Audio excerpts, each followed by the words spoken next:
everyone loves movies. Everyone loves watching them, buying them, stealing them. Uh, but none of this would be possible without a perfect production crew. I'm talking directors, actors, lighting, stuff like that, you know. But sometimes directors get too big for their britches, they get a little too famous, and they just start worrying about profit and not how the film turns out. There's a lot of movies that just they just suck, alright? So we're gonna review terrible low budget movies. So you better enjoy because I sure as shit didn't.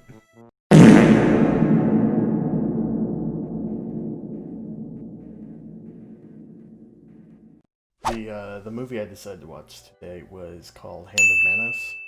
It was made in 1966 at a budget of $19,000, and I'm an idiot for watching it. It is also regarded as one of the worst movies ever, according to IMDb, and its 1-star rating. So.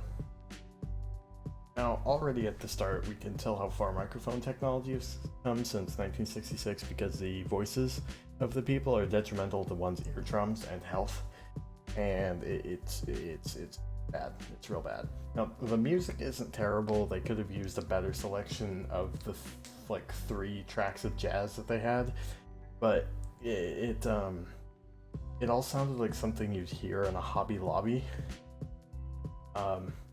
And about 3 minutes into the movie, you could tell how unenthusiastic the actors are when they had to redub their lines because probably the microphone didn't reach over to the car, so they wouldn't have a boom mic sticking in the frame.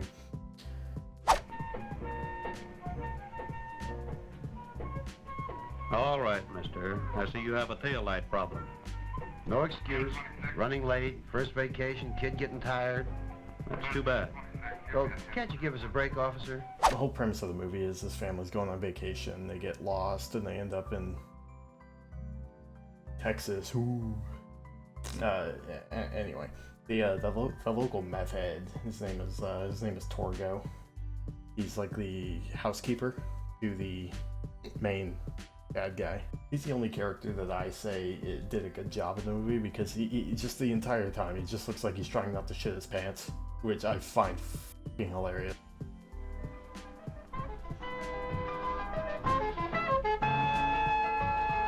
And whenever the family asks if they can stay the night at the house, Torgo says the master doesn't like kids or dogs, and yet they still want to stay the night in a suspicious cottage in the middle of a desert in Texas that not even law enforcement knows about. So it's a great idea to spend the night in a cottage in the middle of the desert that not even law enforcement knows about. And when you slap 2 tracks together and you violently cut off one, it's gonna be noticeable. Like, it's incredibly noticeable when it's just jazz, silence, and then the mix of 2 cats fucking in a dumpster.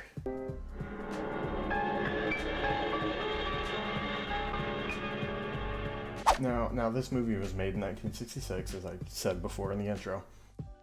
But I don't know how they casted Dr. Disrespect in here, but they somehow did, and they got him like spot on. Besides the glasses and the hair, but there's a painting that it shows, and it shows this painting. It has 8 different cuts to the same painting throughout this hour and 9-minute movie. 8 cuts to the same painting. Before it even shows the guy, it shows the painting 8 different times.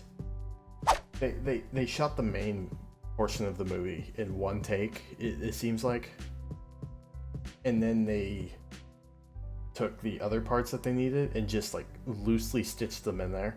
Closing a wound, you just stick the needle through once, close it off, and it's good. That's basically what they did. And of course, in horror movie fashion, the car doesn't start. However, they usually do something to the car so it won't start.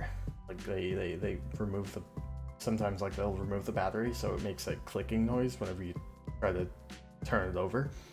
However, with this car not starting, it sounded like a Tonka truck, like a toy Tonka truck that had a speaker in it that tried to start. Like trying to start a kid's toy Tonka truck, and it just wouldn't start. That's what this car sounded like.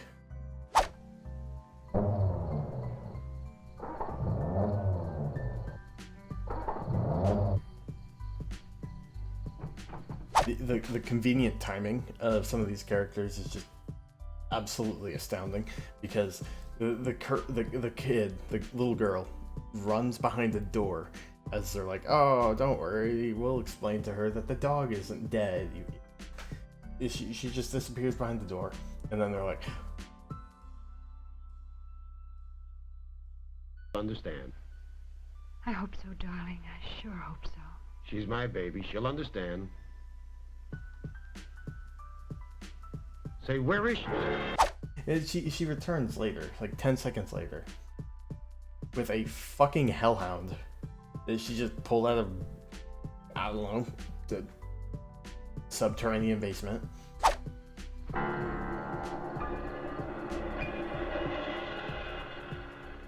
Mike! After that, the movie immediately cuts to this Dr. Disrespect guy, which they call the Master, but I'm just gonna call him Dr. Disrespect because it's funny. It's funny. It's funny. It just cuts to a scene of him waking up and just looking around and unchaining his hellhound that magically got chained up, by the way. Chained back up, by the way. And then it just cuts to two random people making out in a car.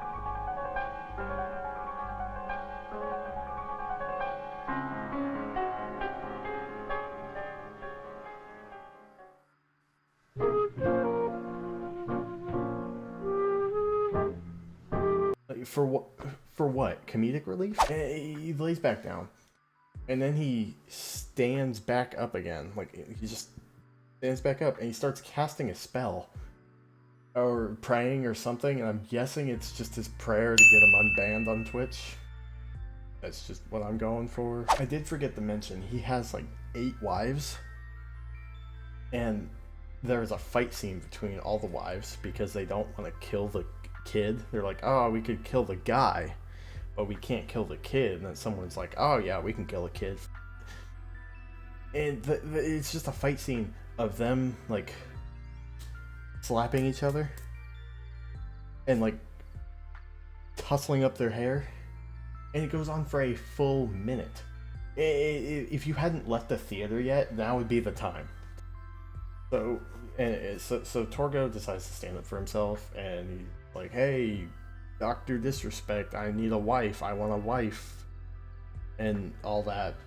But he gets sacrificed because he's a non-important character, I guess. And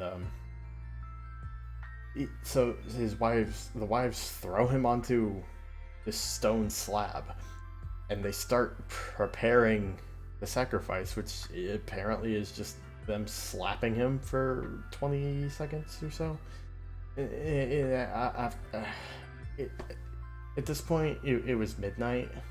Like, it was right at 12 o'clock midnight, and I'm using every bit of power that I have to not wash my eyes out with this.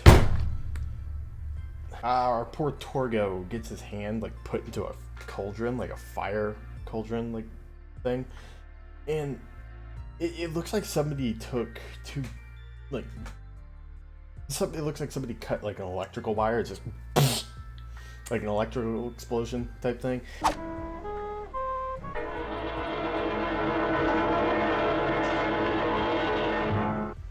And then it just zooms out to Disrespect holding up like a piece of cooked pork that has red paint running down it. Like, it was supposed to be blood or whatever, but it's just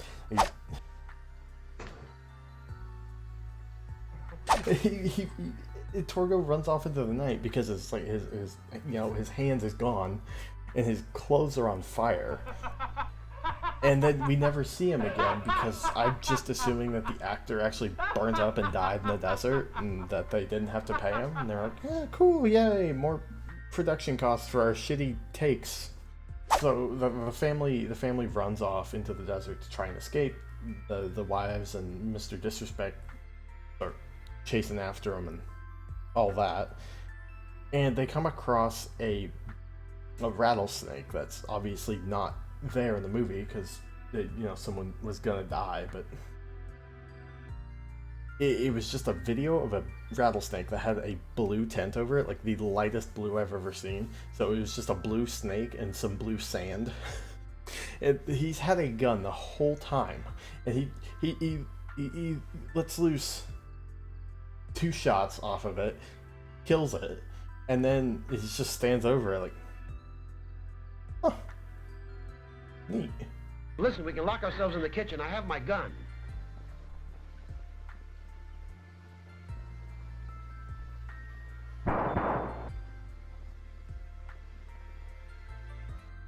The family decides to go back to the cabin, house, village, cottage, whatever you want to call it. And they open up the door, they're walking in, and suddenly the door like swings open just a little bit, and Dr. Disrespect walks through. And I personally preferred if it had this dubbed over it, but like, I guess I'll take what I can get for 1966, but then after he walks through the door, it's the dog on the leash or chain or whatever, and it's 20 seconds of just the camera waiting for him to bark. That way he can, the main character can fire off 2 more shots, turn around, and then we're hit with this blur. This, I would call it a creature if it was alive, but this monstrosity of a blur where he's right in the camera and it refuses to like focus. And he's just standing there, and it cuts to the barrel of a gun, and that's pretty much it. That's like the end of the movie. Finally, the movie ends with 2 people approaching the cabin, like the next day, I assume. And the cast has become, like, Mike, the main character, has become the housekeeper, so he's like taking Torgo's place. And then the mom and the kid have become Dr. Disrespect's wives. Not. And I'm just assuming that it's implying that there was going to be a second movie, which I found out there is a second movie that came out 2 years ago. But I would much rather eat a burnt out old tire than have anything to do with this movie ever again. I just want my hour and 9 minutes back. Honest opinion on it is, it's a shit movie. It deserved the 1 star. And go and like drink all of this if you ever want to watch that movie. You're gonna need it.